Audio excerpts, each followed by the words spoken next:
Harlequin presents and HarperAudio present The Billionaire's Defiant Acquisition by Sharon Kendrick, performed by Ione Butler, and Billionaire's Wife on Paper by Melanie Milburn, performed by Anais Inara Chase, and Billionaire Without A Past by Carol Marinelli, performed by Zara Hampton Brown.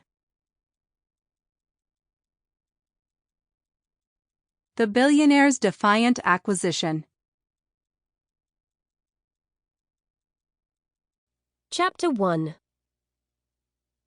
In the flesh, she looked more dangerous than beautiful. Connell's mouth hardened. She was exquisite, yes, but faded, like a rose which had been plucked fresh for a man's buttonhole before a wild night of partying, but which now lay wilted and drooping across his chest. Fast asleep, she lay sprawled on top of a white leather sofa.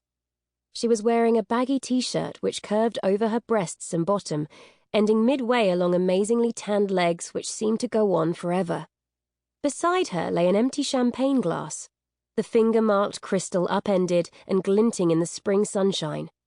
A faint breeze drifted in from the open windows leading onto the balcony, but it wasn't enough to disperse the faint fug of cigarette smoke, along with the musky scent of incense. Connell made a barely perceptible click of distaste.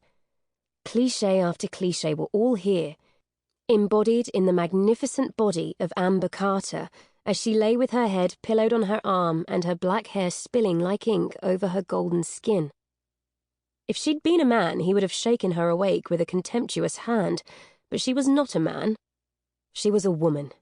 A spoilt and distractingly beautiful woman who was now his responsibility, and for some reason he didn't want to touch her. He didn't dare. Damn Ambrose Carter, he thought viciously, remembering the older man's plaintive appeal to him. You've got to save her from herself, Connell. Someone has to show her she can't carry on like this. And damn his own stupid conscience, which had made him agree to carry out this crazy deal. He listened. The apartment was silent, but maybe he should check it was empty. There were no other bodies sprawled in one of the many bedrooms and able to hear what he was about to say to her. He prowled from room to room, but among all the debris of cold pizza lying in greasy boxes and half-empty bottles of vintage champagne, he could find no one.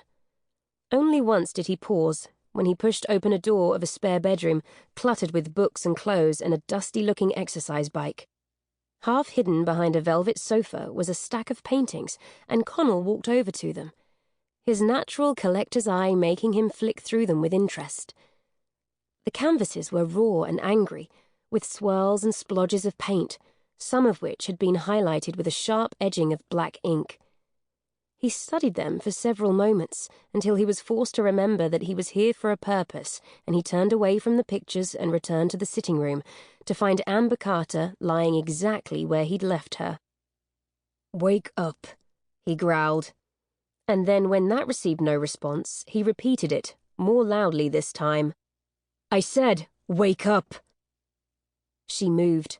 A golden arm reached up to brush aside the thick sweep of ebony hair which obscured most of her face, offering him a sudden, unimpeded view of her profile, her cute little nose and the natural pout of her rosy lips.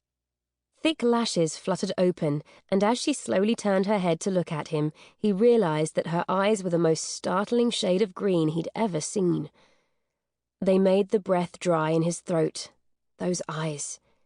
They made him momentarily forget what he was doing there. "What's going on?"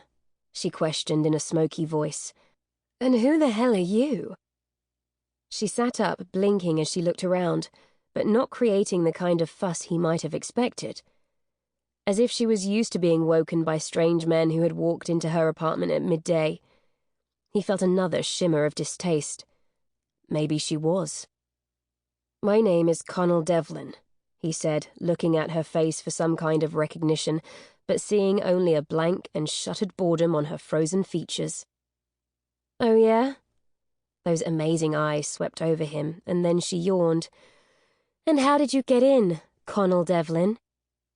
In many ways, Connell was the most old-fashioned of men, an acquisition levelled at him many times by disappointed women in the past, and in that precise moment he felt Sample complete. Ready to continue?